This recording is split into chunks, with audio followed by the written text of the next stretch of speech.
Halo, selamat sore Pak James. Sore, sore Pak Saiful.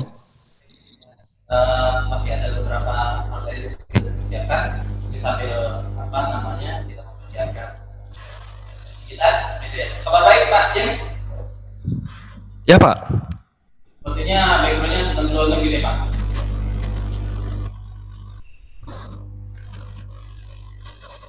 Halo, Halo. sampai itu Pak. Halo, Pak James. Ya, halo Pak. Ya, agak ya. Oke, saya terdengar. Suaranya agak patah-patah Pak. Maaf Pak. Hmm. Oke, tapi tampilan saya patah-patah Pak ya.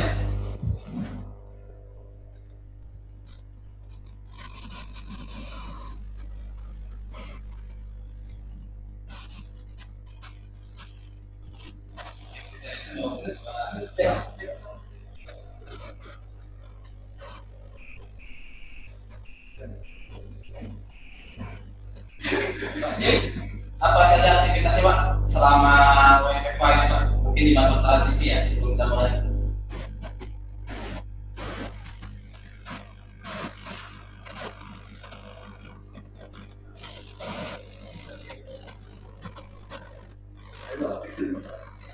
Halo, Halo Pak Saiful, bisa dengar? saya dengar Pak.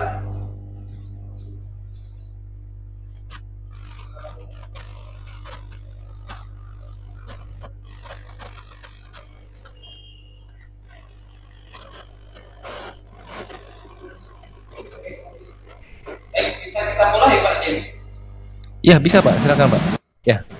Oke, baik. Eh, Selamat sore kepada sobat Info Brand dimanapun berada. Terima kasih telah hadir dalam Info Brand Talk sesi yang ke-9 bersama saya Saiful Anwar dengan tema bisnis di era new normal, kembangkan bisnis dengan konsep reseller. Tema ini sengaja kami angkat mengingat konsep reseller menjadi opsi brand dan banyak pengusaha untuk survive dan ekspansi di tengah pandemi ya. Bagaimana bisa menekan cost, melakukan efisiensi dan sebagainya. Konsep ini dipandang menjadi salah satu opsi pengusaha maupun brand untuk bisa menerapkan strategi bisnisnya. Nah, meskipun bukan konsep baru, reseller ini semakin populer sejak digitalisasi ini menjadi makin masif ya, sehingga memang banyak pengguna ataupun banyak pelaku bisnis mereka yang bergelut di dunia e-commerce memanfaatkan pola ini untuk semakin ekspansif ya.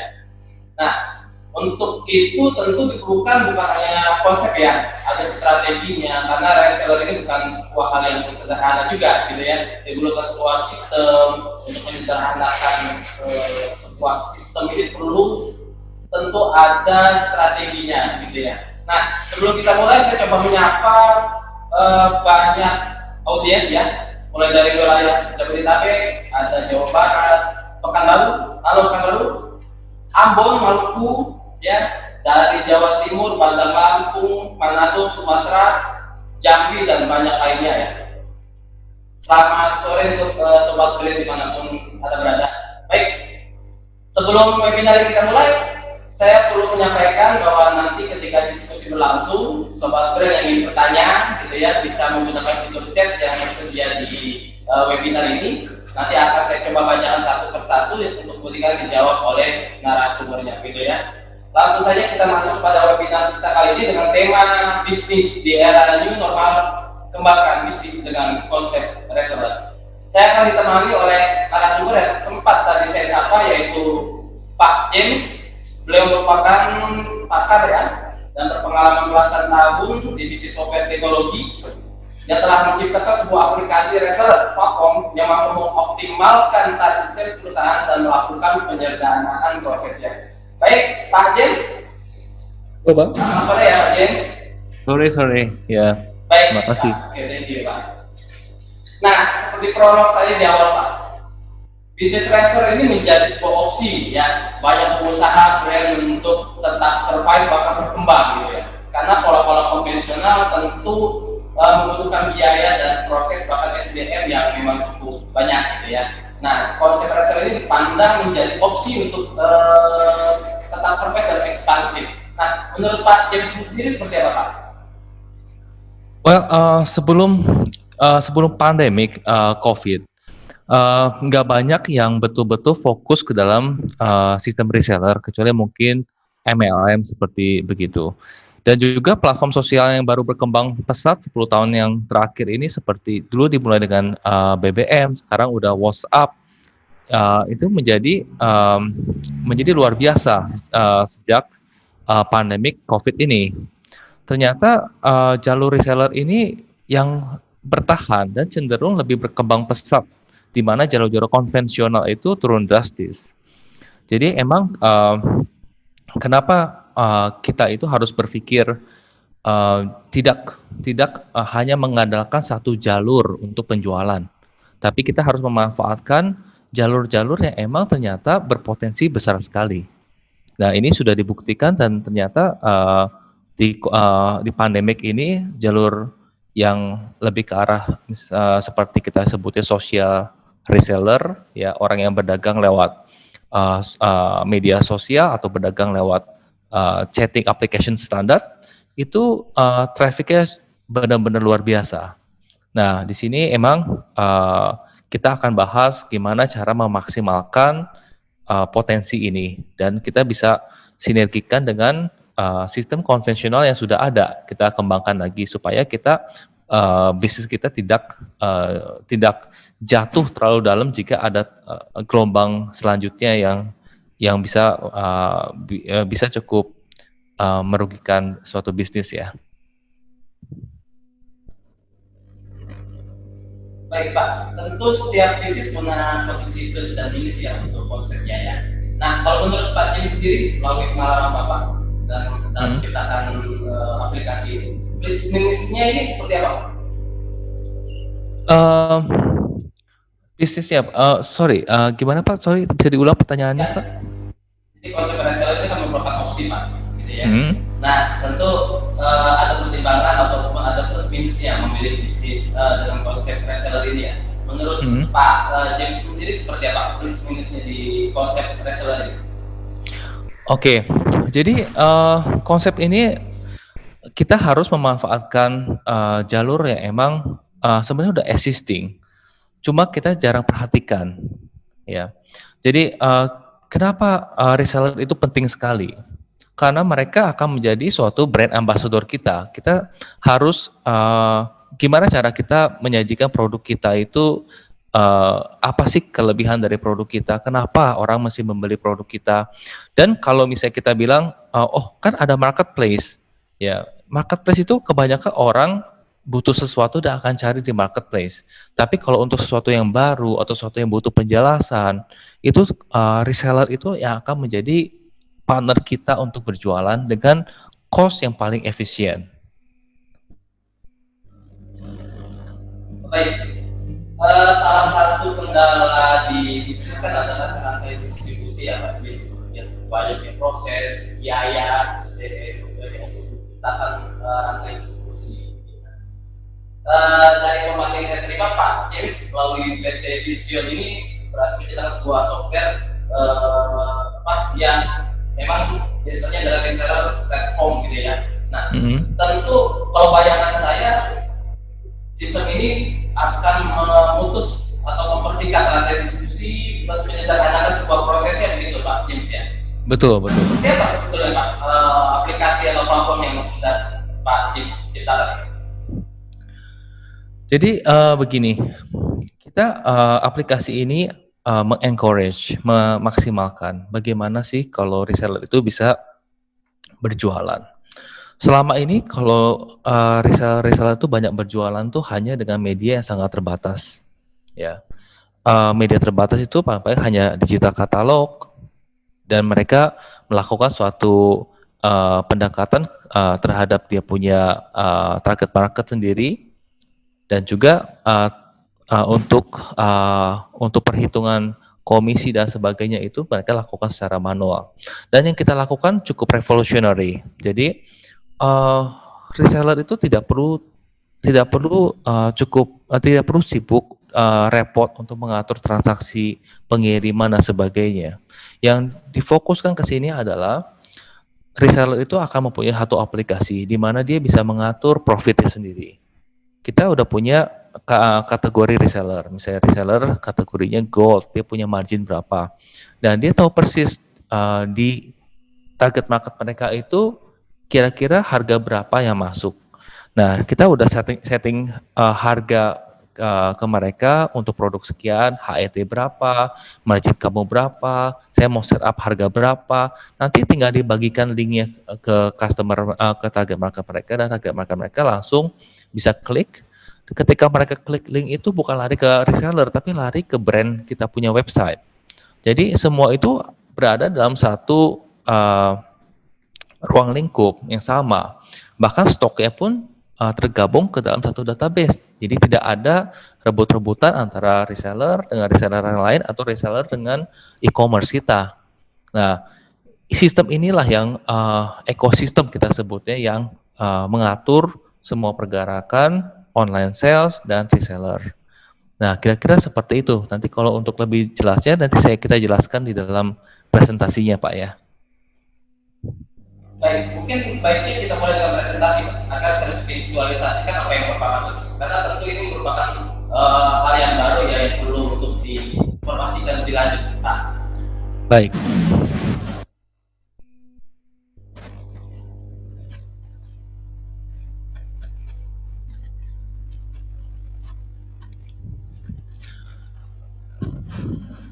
Boleh saya mulai, Pak Saiful? Ya, monggo silakan, Pak. Oke, terima kasih Pak Saiful. Jadi kita punya aplikasi kita sebut DTC, Direct to Customer, ya.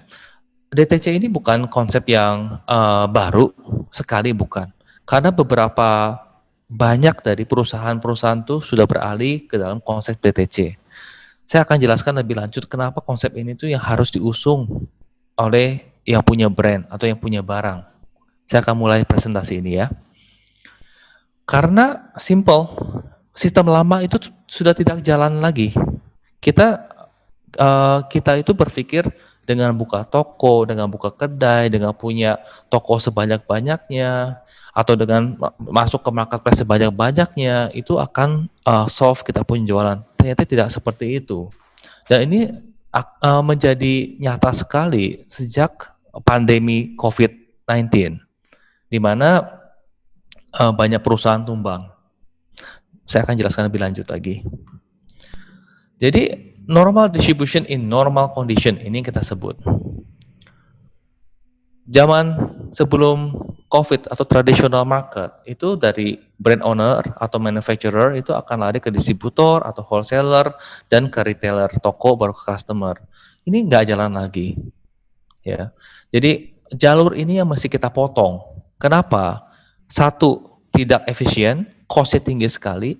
Dan kedua, jika ada suatu krisis, ini yang paling terhantam dengan besar. Jadi kita mesti mengkombinasikan antara jalur konvensional dengan jalur yang lebih modern. Nah, kita harus bypass jalur ini. Tentunya dengan parameter-parameter yang sudah kita tentukan. Jadi tidak ada banting-bantingan harga, semua bergerak di dalam suatu parameter yang sudah kita tentukan. Jadi kita perlu satu elemen lagi di sini yang memotong antara brand owner atau manufacturer langsung ke dalam customer, yaitu adalah social reseller. Jadi pergerakannya adalah dari pemilik brand, dia akan rekrutmen ke dalam social reseller, memberikan suatu katalog. Kita akan memberikan aplikasi khusus untuk reseller, di mana reseller itu bisa paham betul produk ini tuh keunggulannya apa, angle point untuk marketingnya itu seperti apa, kenapa harus beli barang A dibanding barang kompetitor B. Semua itu ada di dalam aplikasi tersebut yang sudah disetting oleh tim marketing. Reseller itu mudah sekali, tinggal login, tinggal register, dia bisa jadi reseller, dan dia akan masuk ke dalam target market mereka. Dia akan ngerti. Kalau saya target market ibu-ibu, mungkin frozen food paling tepat. Kalau target marketnya bapak-bapak atau militer pun, kita bisa jual sepatu militer. Nah, kita bisa banyak macam. Jadi kita si reseller ini bisa memilih dia tuh mau jual apa. Nah, pengiriman, pembayaran itu akan dihandle langsung dengan sistem kita juga. Sistem yang dimiliki oleh brand owner. Jadi ketika link itu dibagikan oleh si social reseller ke customer, customer itu akan masuk ke dalam web yang udah di set up sama kita. Di web itu ada penjelasan dan harga pun harganya akan diterapkan oleh si reseller tersebut. Pengiriman langsung dari manufacturer langsung ke customer. Atau kalau beberapa hal ada yang dari stokis, kita bisa multiple gudang juga langsung ke customer. Ini yang menjadikan value brand suatu produk itu mempunyai value yang lebih bagus karena rantai distribusinya tidak terlalu panjang dan kita punya alternatif dari rantai penjualan. Ini kira-kira jadi ada ya? Apakah memang slide yang belum berubah seperti apa? Ya. Halo.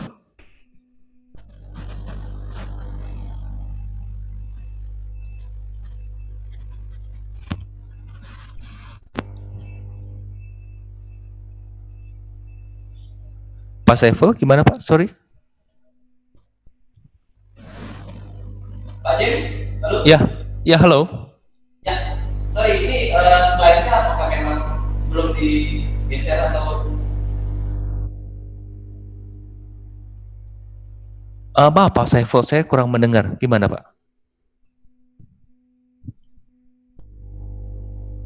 Oke, sorry, tadi ada pertanyaan dari audiens. Slide ini memang belum digeser atau seperti apa? Ada kendala teknis kan di sana? Ini nggak jalan Pak ya? Sorry. Ya. Oke. Saya pakai ini aja Pak ya, mungkin lebih jalan ya. Oke, ya.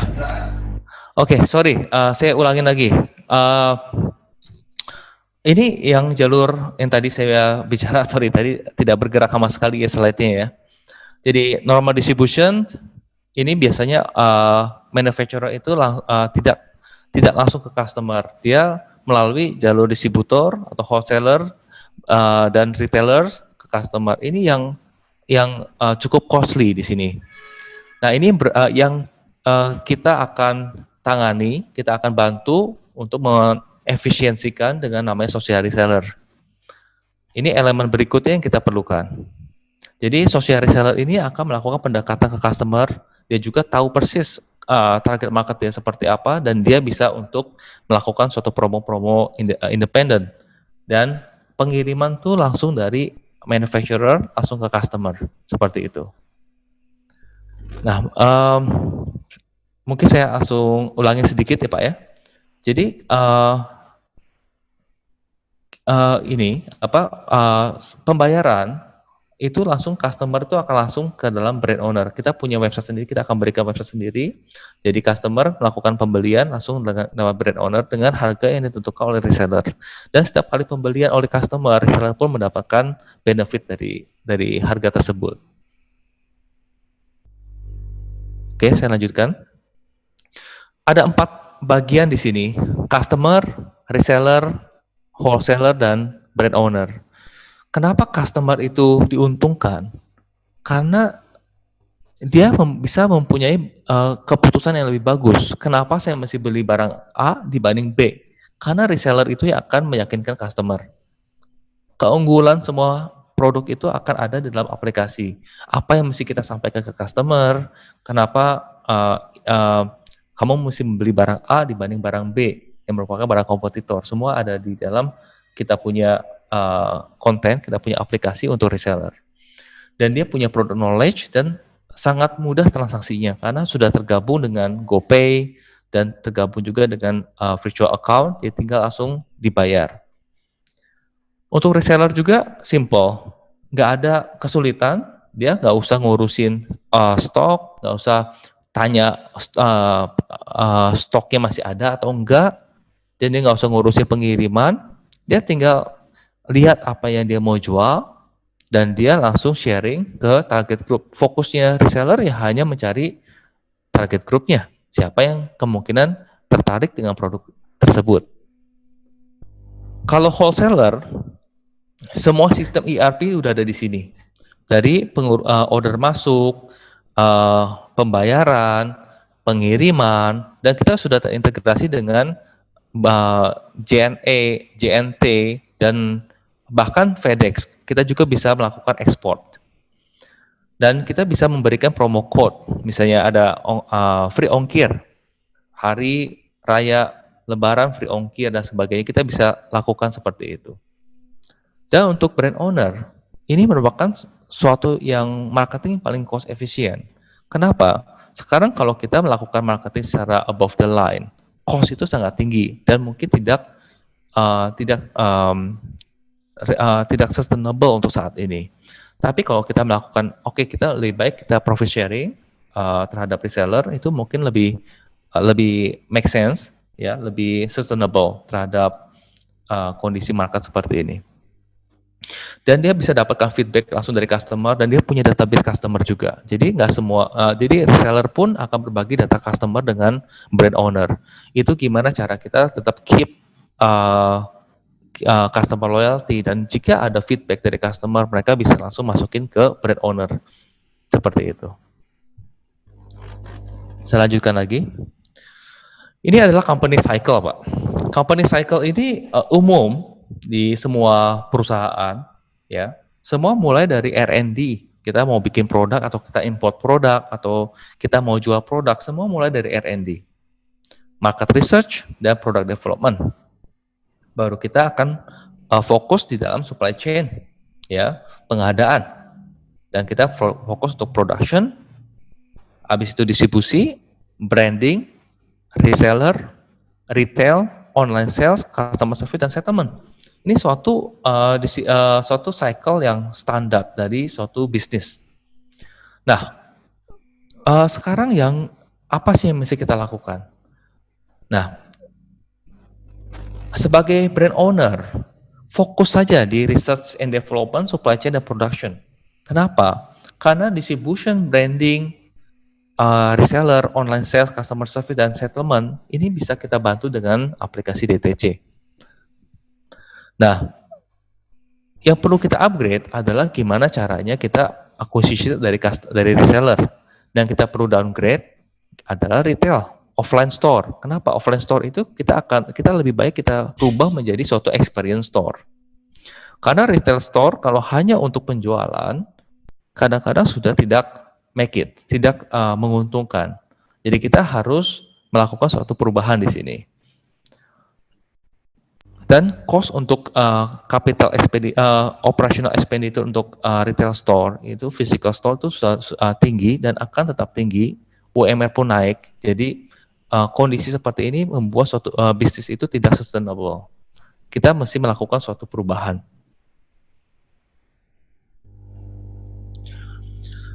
Reseller itu membantu untuk branding, selling, dan menjadi customer service. Jadi ini yang mungkin menarik yang terjadi di masa pandemik itu betul-betul kelihatan. Sangat terlihat sekali gimana banyak orang yang mungkin tidak bekerja dan mereka menjadi reseller, dan ternyata transaksinya tinggi sekali. Nah, ini yang menjadi suatu pertanyaan. Kalau zaman dulu sebelum pandemi kita nggak punya playing field untuk pembuktiannya, apa reseller ini akan berjalan bagus atau tidak. Tapi sejak pandemik semua menjadi jelas kalau market ini adalah market yang sangat seksi untuk digarap. Jadi apa yang dilakukan oleh reseller? Dia bisa branding. Dia bisa branding, merekomendasikan beberapa reseller. Kita punya kita membantu suatu brand dari Thailand juga untuk kosmetik. Mereka akan merekomendasikan, mereka membuat video sendiri di kosmetik tersebut, dan Dia bisa men-share ke teman-temannya dan dia membuat Instagram sendiri untuk produk tersebut. Jadi branding itu bisa berjalan dengan sendirinya. Tidak perlu kita bayar mahal-mahal, tapi itu bisa terjadi secara organik. Dan untuk ordering, untuk placement order, mereka tidak perlu pakai WA, karena WA itu sangat mudah sekali untuk terjadi kesalahan, bahkan order nggak kekirim. Mereka itu langsung pakai aplikasi kita. Kok aplikasi kita langsung masuk ke dalam supply chain, berarti orang shipment-nya langsung ngirim, begitu udah dibayar. Atau begitu placement order yang dari reseller yang sudah kita approve. Mereka bisa dapat commission langsung dari merchant, dari brand owner, dan mereka bisa handle beberapa dari customer service yang terjadi di customer. Ini terjadi sangat banyak untuk industri fashion. Dan gimana cara untuk DTC ini untuk menolong penjualan online dari seller? Pertama adalah kita atur strategi ya. Sebelum kita masuk ke slide berikutnya, ada pertanyaan yang linear dengan slide-nya tadi, Pak. Oke. Saya coba bacakan, Pak James ya. Ya, saya akan, Pak. Ini dari Bang Rudi di Kalimantan Barat. Nah, pertanyaannya, apakah owner produk dalam hal ini prinsipal ya harus berbagi komisi presentasi hasil penjualan dengan reseller produk kita, atau ada cara lain yang menurut Bapak seperti apa? Maaf Pak, suaranya agak berdengung Pak. Saya tidak dengar. Bisa diulangin Pak? Ya, jadi apakah prinsipal harus berbagi komisi persentase ya hasil penjualan dengan reseller produknya, atau seperti apa yang menurut Bapak ideal? Menurut kita gini Pak. Jadi prinsipal sebagai pemilik barang, dia punya banyak opsi sebetulnya. Dia bisa masuk ke marketplace, dia bisa melakukan sesuatu yang lebih konvensional, buka toko. Tapi seperti kita ketahuin Pak, jadi makin banyak channel yang dibuka, itu makin bagus. Kenapa? Zaman sekarang itu zaman digital. Orang lebih percaya beli barang dari teman atau dari review dibanding kita jor-joran bakar uang di iklan yang above the line. Nah, jadi sekarang zaman digital Pak. Jadi brand itu bisa kita bentuk dengan organik. Nah, sistem ini membantu pembentukan brand secara organik.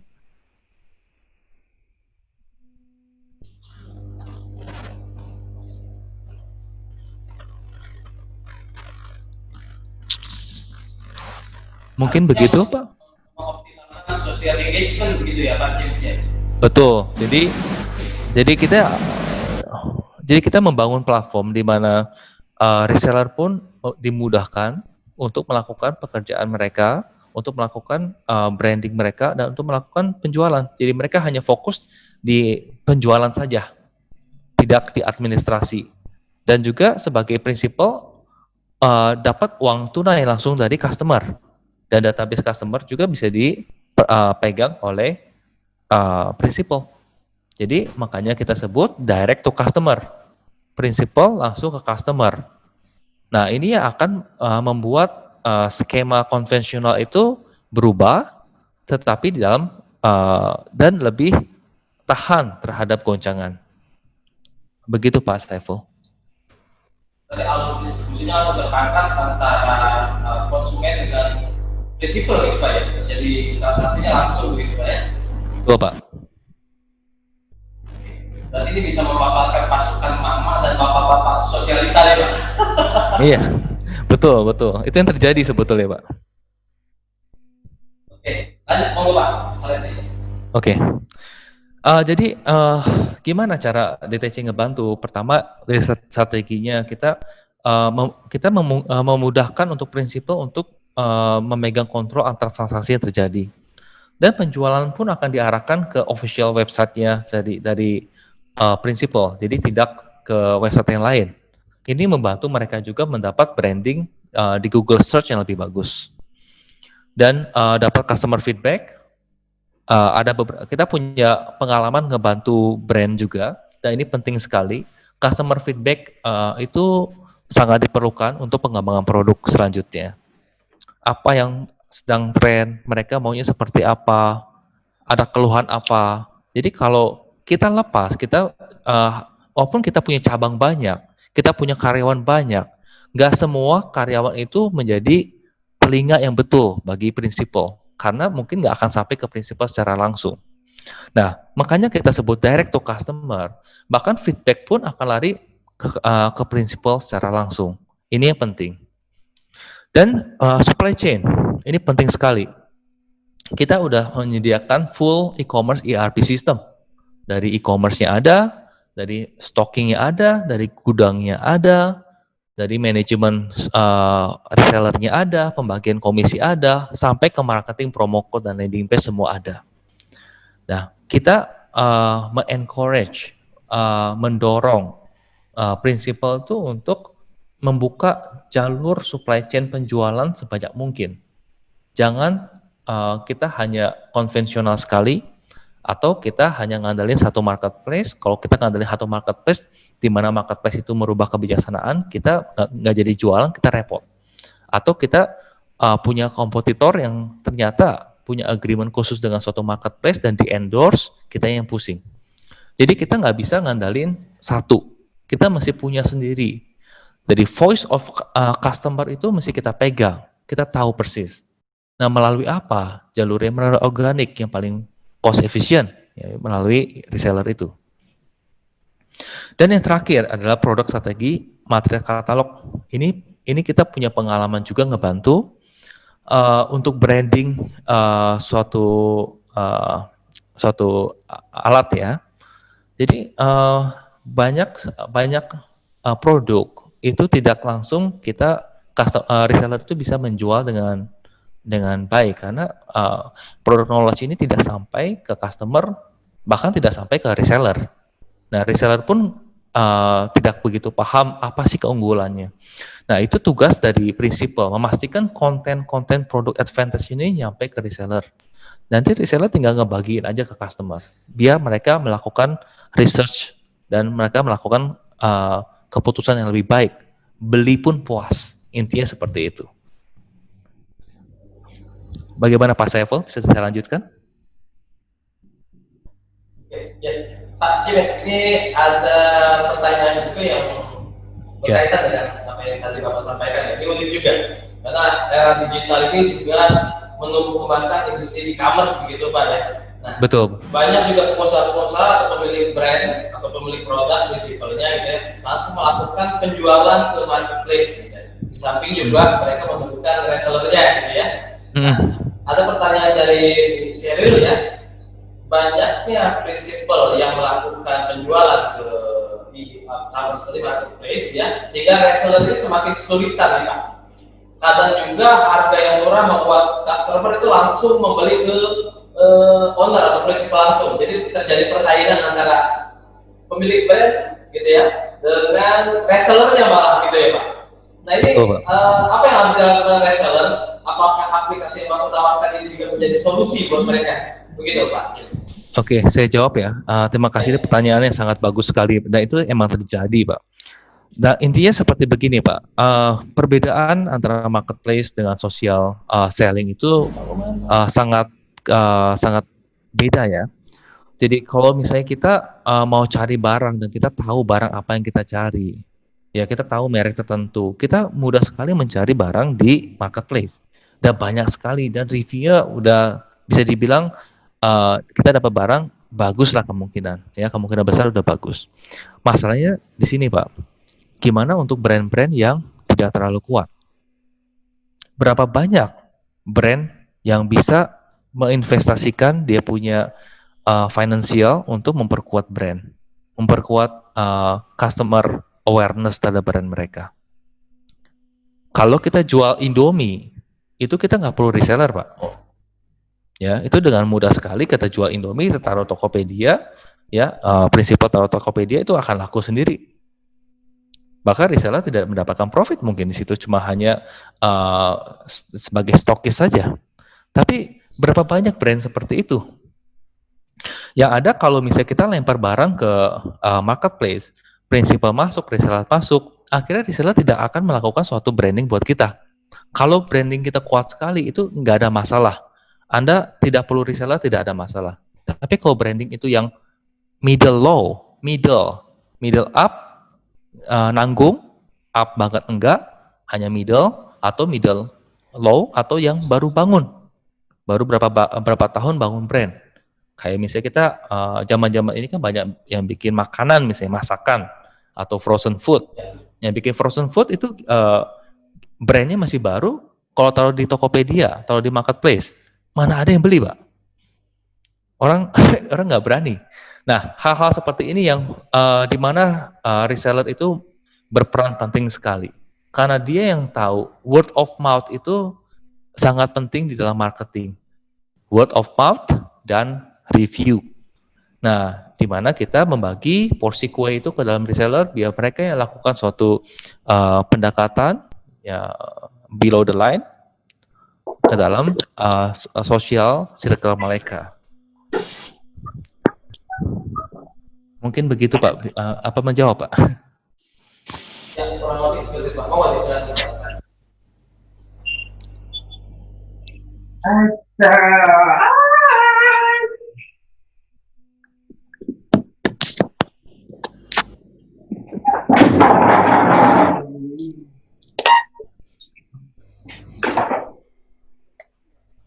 Pak James? Ya.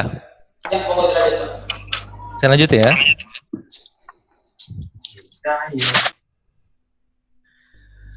Nah, ini saya ngambil contoh aja dari beberapa perusahaan besar, ini multinational company, yang mengandalkan single source of sales. Misalnya untuk GNC, dia mengandalkan toko fisik, Centric Brands mengandalkan supply ke brand besar, JCPenney mengandalkan toko fisik juga. Karena mengandalkan hanya satu source of sale, ini tidak sustainable. Ya, kita mesti buka. Brand itu mesti buka ke beberapa channel penjualan. Sistem kita bisa menangani beberapa channel penjualan dan bisa mengatur harga-harganya biar harga itu tetap tidak rusak. Harga itu tetap kompetitif tapi tidak rusak. Gimana cara kita segmentasi pricing, kita bisa atur di situ. Jadi ini contohnya kenapa kita mesti buka supply chain ke penjualan kita lebih banyak. Nah, di sini cost comparison. Kalau kita melakukan conventional market, kita ada distribusi, kita berhadapan dengan namanya dead stock, aging stock, dan cost of distribution. Kita mau jual, contohnya jual sepatu misalnya gitu. Nah, kita sepatu itu ada namanya aging stock, shoes aging.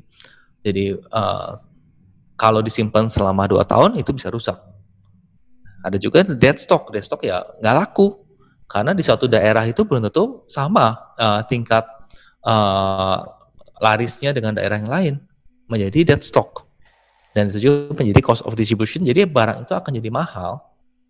Jadi yang kita bantu, kita coba rubah. Kenapa nggak sebagian dari distribusi itu kita arahkan langsung ke direct last mile? Nah, ada pertanyaan pasti, Pak, ada yang nggak percaya kalau misalnya untuk fashion atau untuk sepatu takutnya nggak pas atau apa, saya nggak mau, saya pengen coba dulu.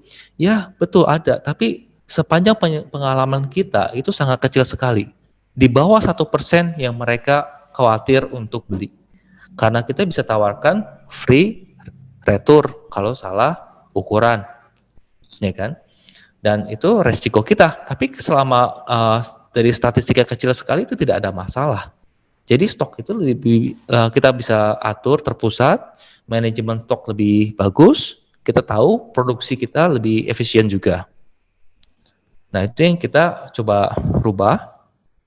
Dan yang kedua adalah branding.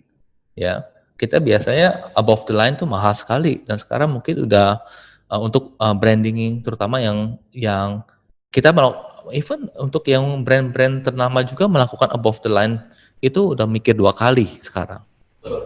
Ya. Ya, mahal sekali. Dan nggak ada namanya sales engagement. Kita nggak pernah tahu ini berapa sih harganya, berapa sih faktor investment saya terhadap iklan itu yang terrefleksikan ke dalam harga. Kita nggak tahu ke dalam profit itu gimana efeknya. Susah untuk dijustifikasi. Kalau pakai DTC kita lebih fokus ke kamu social reselling, kamu akan dapat kamu suka produknya, kamu paham produknya, kamu tahu kamu bisa menjual, kamu coba jual. Ya kita berikan semua tool untuk penjualan mereka.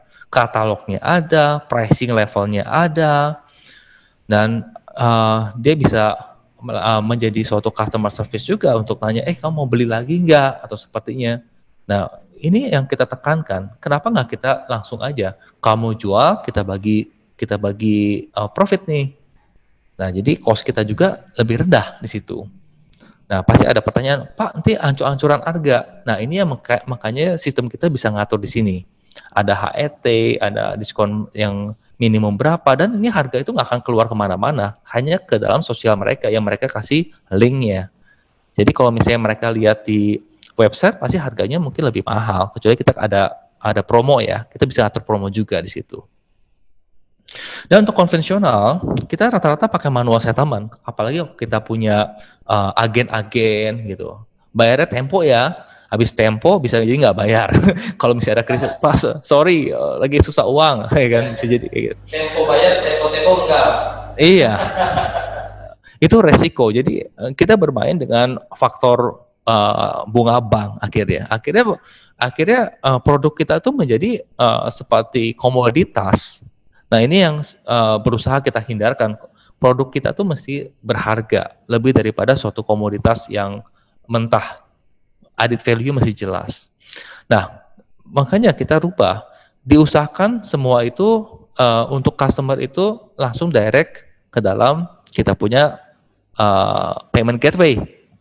Langsung bisa bayar pakai GoPay, pakai virtual account, kartu kredit, dan uang itu langsung nyampe ke dalam prinsipal. Tinggal nanti prinsipal yang ngebagi ke reseller. Nah, kita mulai cabang. Jadi, ada cash on hand Pak ya, memegang uang tunai langsung ya Pak. Yang nanti secara sistem sudah terpisah antara komisi reseller dan milik dari perusahaan gitu Pak ya. Betul. Nah, semua udah ke breakdown semua secara rapi, jadi tahu misalnya reseller itu untungnya berapa, langsung di breakdown semuanya. Dan yang terakhir, keempat, itu untuk store. Ini mungkin semua sudah tahu, upkeep cost-nya mahal sekali, dan staff UMR nggak pernah ada kejadian turun, dan ini stok intensif. Kita pernah lihat juga ya, yang ketika lockdown baru 3 minggu, sepatu udah berjamur juga.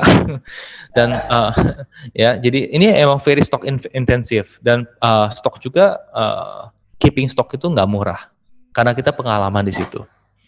Nah, kalau cost comparison kita ya, kita mesti ada offline nggak? Kalaupun ada, kita pikir lebih ke arah experience store, di mana orang bisa pegang, orang bisa coba, tapi fokusin kita belanja online. Kalau kita udah tahu misalnya makanan enak, kita belanja online itu mungkin lebih nggak masalah ya. Oke, saya udah tahu ini resiko saya kecil. Tapi kalau misalnya saya direkomendasikan sama teman, kamu coba suatu barang, saya jamin kemungkinan besar saya akan beli, karena yang rekomendasi teman. Tapi teman saya itu kebetulan reseller gitu. Tapi kan jaminannya dia. Gitu. Oke, saya lanjut ya. Ini sekilas aja untuk tampilan-tampilannya. Jadi kalau misalnya mau sharing, saya sebagai reseller mau sharing harga, profit kita bisa kita atur. Misalnya dari HET mau kita kurangin berapa persen untuk misalnya grup RT saya, dan semacam, kita bisa atur semua dan kita bisa bagikan linknya. Dan yang semua yang nggak buka link ini itu akan mendapatkan diskon dari reseller langsung. Dan begitu ada pembelian, reseller pun nggak usah ngecek satu persatu, karena langsung dapat komisinya langsung ada di balance dia. Ini tampilan dari prinsipal Pak ya, pemilik brand. Ini tampilan dari aplikasi resellernya Pak. Baik. Yang dashboard ini miliknya si prinsipal atau reseller ya Pak? Mirip prinsipal Pak, tapi yang pakai Prinsipal. reseller ya. Yes, jadi ini bagaimana kita menentukan berapa besaran komisi dan lain sebagainya gitu Pak ya. Betul, betul banget. Ya, betul sekali. Oke, saya lanjutkan lagi. Ini penting nih slide. Ini ada pertanyaan yang terkait dengan komisi nih Pak. Gimana?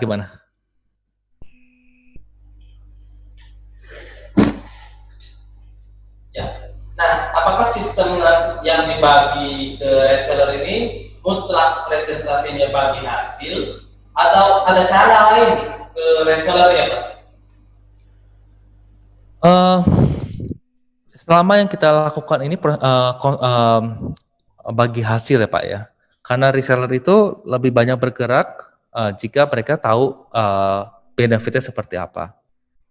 Jadi yang selama ini kita lakukan komisi, makin bergerak gitu Pak ya. Ya.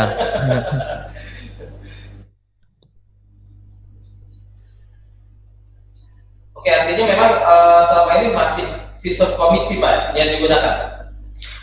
Iya, jadi yang paling menarik yang membuat reseller itu bergerak, ya kebanyakan itu majority ya komisi Pak.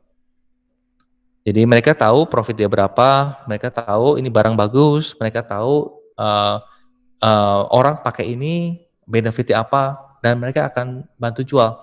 Bahkan orang-orang misalnya kita punya produk misalnya yang kemarin baru terjadi frozen food itu, misalnya mereka frozen food enak ya, saya coba dong jadi reseller. Malah mereka yang ajukan diri sebagai reseller karena dia tahu persis dia bisa menjual ini. Oke. Ada Bapak untuk menentukan besaran komisi yang ideal Pak? Kenapa? Sorry Pak. Ada saran untuk mereka atau prinsip ini untuk menentukan komisi yang ideal itu seperti apa? Agar perusahaan beruntung gitu ya, resellernya juga bergerak. Baik, jadi begini, komisi ini akan beda-beda ya, tentunya beda-beda dari setiap produk ya, tergantung tipe produknya apa ya, dan pastinya tergantung performance dari si reseller itu sendiri. Kalau di pemain besar pasti dia punya benefit yang lebih dibanding yang biasa. Itu bisa kita atur. Jadi kita punya kategori reseller, mau itu silver, gold, atau platinum, itu bisa kita atur. Yang menarik di sini adalah reseller pun bisa mengatur profitnya berapa.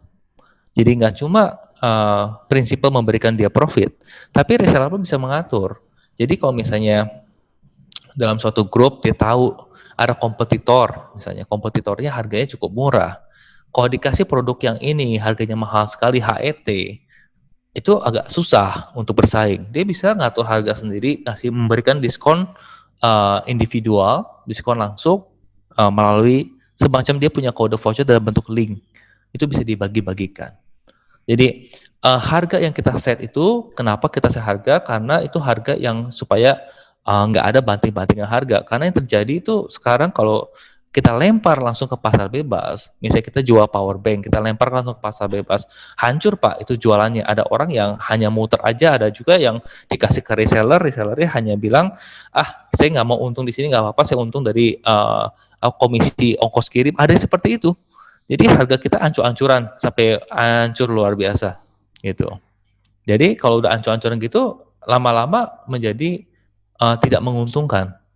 Tidak menguntungkan bagi si reseller, tidak menguntungkan bagi agent, dan mereka tidak ada added value-nya kalau misalnya tidak akan mengembangkan suatu market yang baru, branding tidak akan berkembang. Branding kita hanya terkenal sebagai, wah ini harganya emang murah sekali. Tapi ya hanya itu, dan kita naikin harga akan susah. Karena udah tersegmen sebagai barang yang murah sekali. Kesulitan nantinya gitu Pak ya? Betul, itu yang terjadi Pak. Nah lanjut, ini ada pertanyaan Pak. Ya. Jika sudah mempunyai web atau landing page yang terintegrasi langsung ke WA ketika ada order Pak, apakah sistem ini bisa dikomunikasikan atau terpisah? Oke, sebetulnya sistem ini sudah langsung kita punya suatu website yang cukup bagus Pak. Langsung e-commerce Pak, terintegrasi dengan payment gateway juga. Langsung GoPay account, virtual account, kartu kredit semua aktif. Dan WA juga langsung ada. Itu linknya bukan link kita, link Anda sendiri. Misalnya Anda punya abcdef.com, itu langsung kita bisa link ke domain tersebut. Jadi begitu orang beli, langsung ke domain Anda. Seperti itu.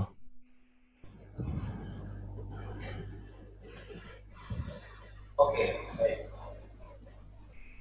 Mau lanjut, Pak? Saya lanjut ya. Ini salah satu yang paling sukses di Indonesia yang menerapkan konsep direct to customer. Ini sebenarnya bukan dari Indonesia, ini dari luar, tapi dia yang paling sukses. Jadi pertama kali Decathlon bangun outlet di Indonesia itu di Alam Sutra. Dia bangun seperti gudang, tapi dia lebih fokus ke dalam experience store. Sekarang penjualan Decathlon itu banyak sekali penjualan online. Banyak sekali penjualan online. Dan penjualan direct to customer. Mereka tidak ngadalin toko kecil-kecil terlalu banyak. Dia tidak ngadalin itu karena cost-nya akan tinggi. Dan Decathlon sendiri langsung order dari sourcing. Ya, dia punya merek sendiri juga dan dia order dari sourcing. Nah, kalau ada toko-toko kecil itu adalah toko experience store dari Decathlon itu sendiri. Jadi Decathlon itu perusahaan gede sekali dan dia yang fokus ke dalam direct to customer. Ini salah satu yang sukses.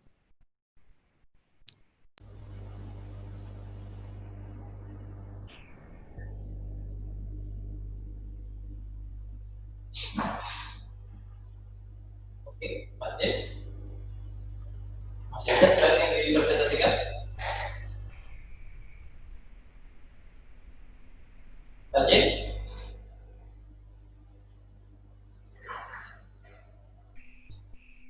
Halo?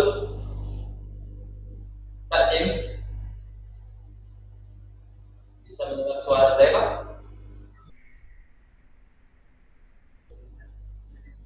Mungkin beliau sedang terkendala jaringan ya. Jadi adanya aplikasi ini dari apa yang kita disampaikan oleh Pak James adalah mempermudah cara berjualan dari sebuah bisnis ya, dengan konsep resellernya gitu ya. Jadi setiap brand bisa memaksimalkan potensi social engagement yang dimiliki oleh jaringannya. Contoh kalau dari tadi apa yang disampaikan oleh Pak James ada satu perusahaan memiliki 1000 atau let's say ada 300 karyawan.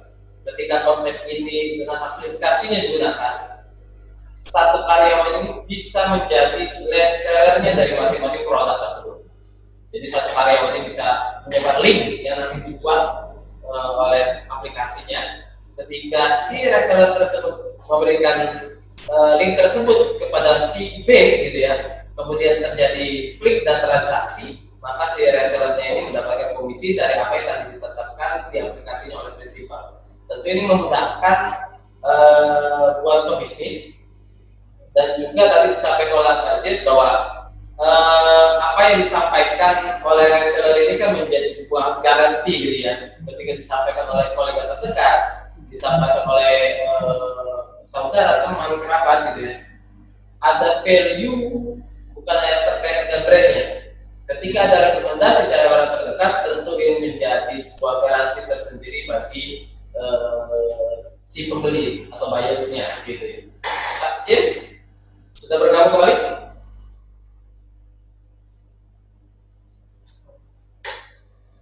Halo Pak James. Pak James sudah kembali?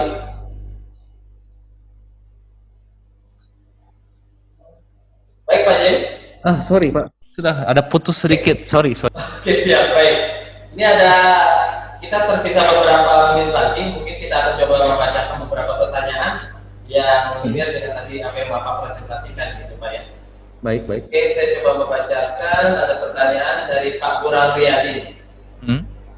Apakah DTC ini menyediakan barang-barang yang akan dijual atau sudah ada list barang yang dipilih oleh resellernya, atau pebisnis bisa mendaftarkan barang yang akan dipasarkan oleh resellernya? Kalau kita sebagai pemilik barang, kita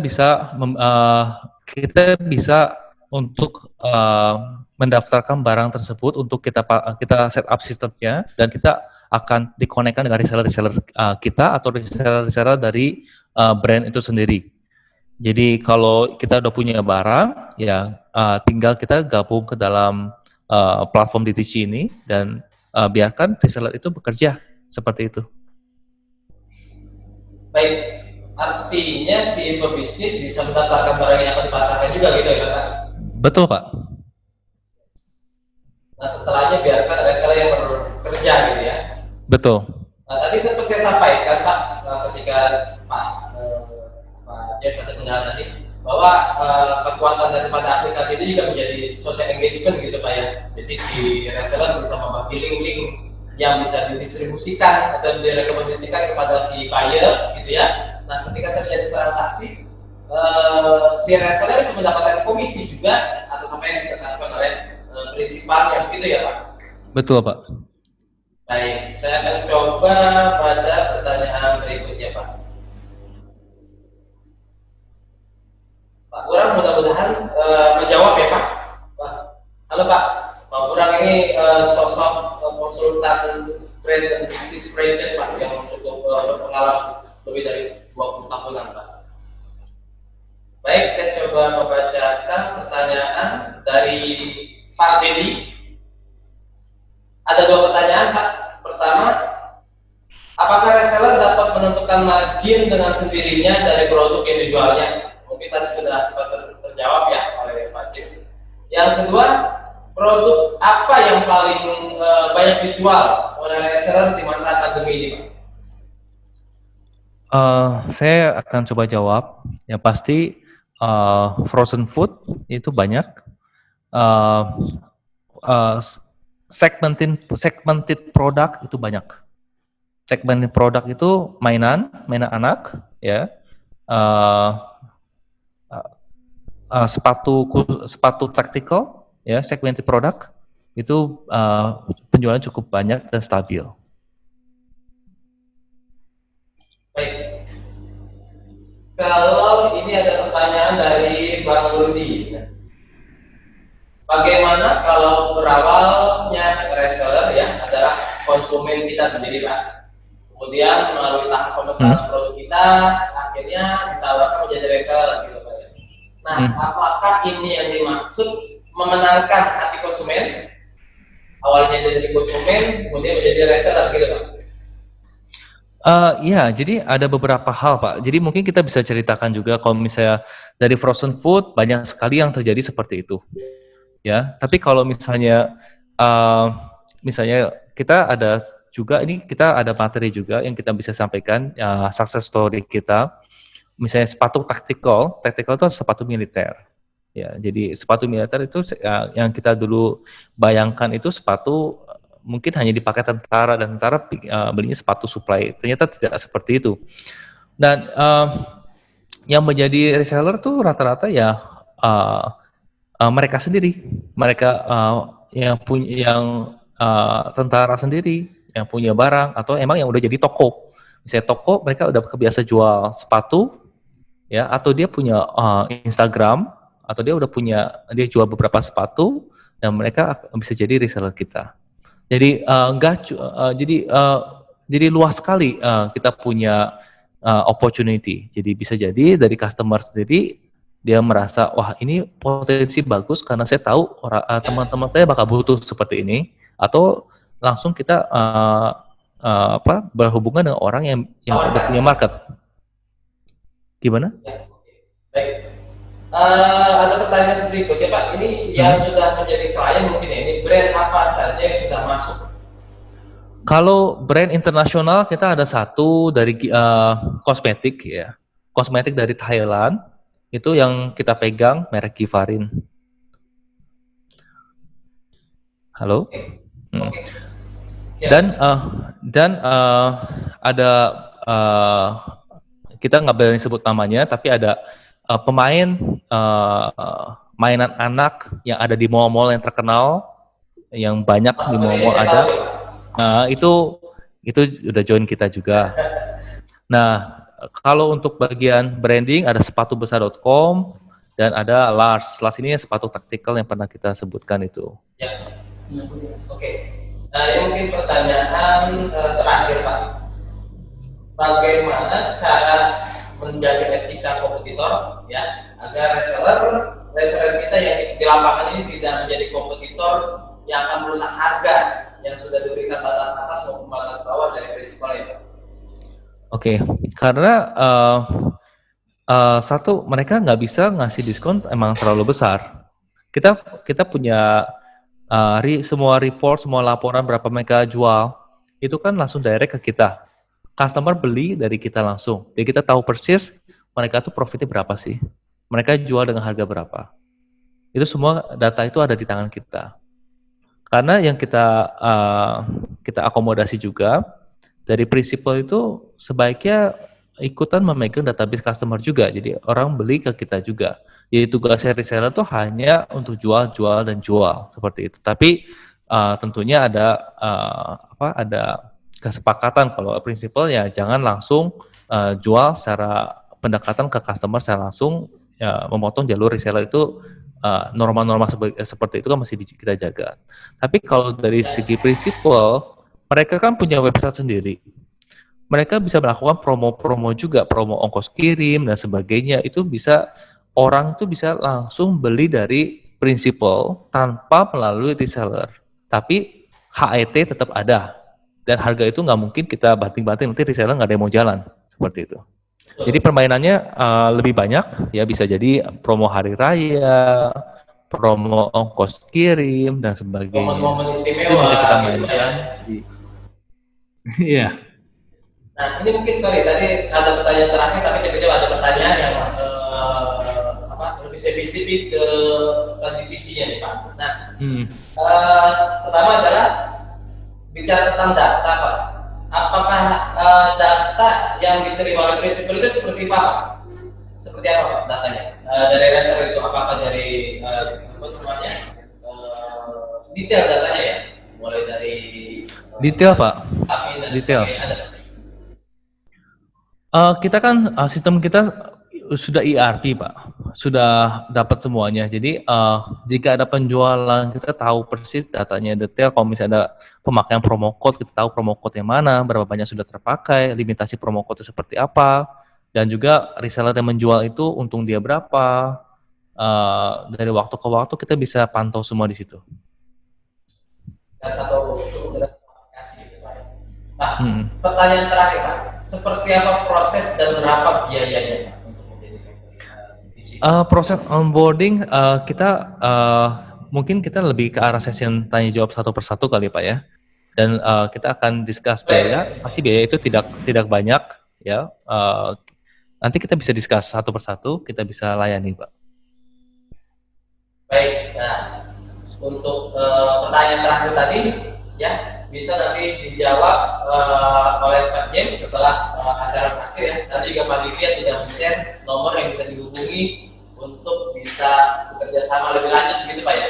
Karena tentu ada syarat tertentu ataupun term and condition yang memang kita harus kondisikan begitu Pak James ya. Betul Pak. Oke, Pak ada closing statement yang bisa disampaikan terkait apa sih tips dan strategi agar bisnis itu dengan konsep aplikasi tadi yang Bapak tawarkan menjadi lebih optimal?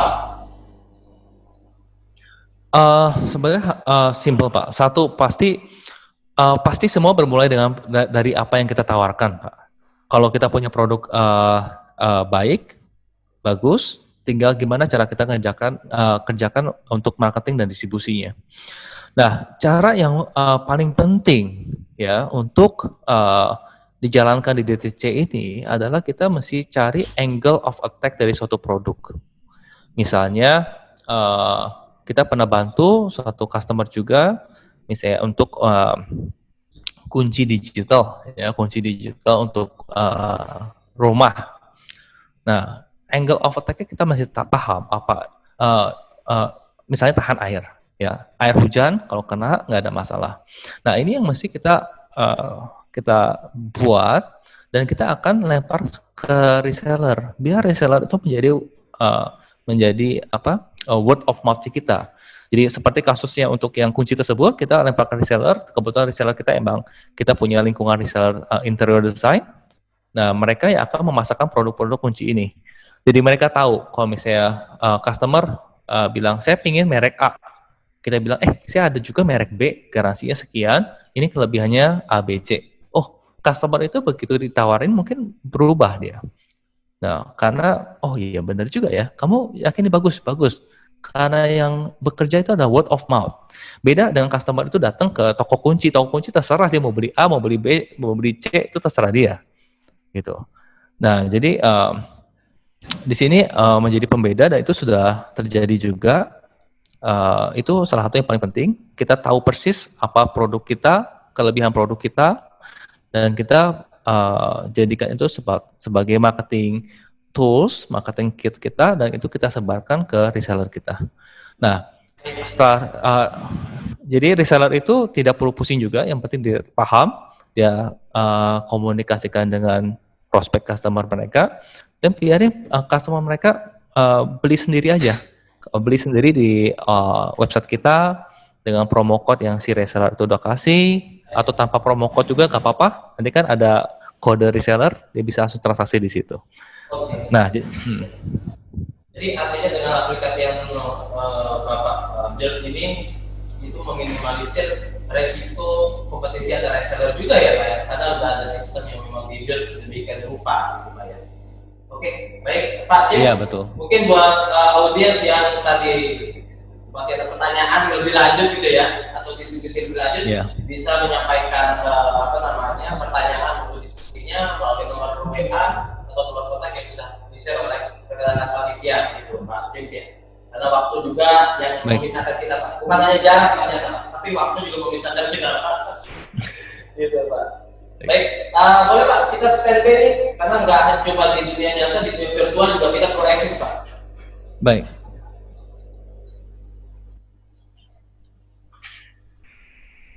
Oke ya Pak, saya hitung 3, 2, 1. Oke siap. Memang agak nggak berasa Pak, tapi itulah virtual. Efeknya nanti Pak.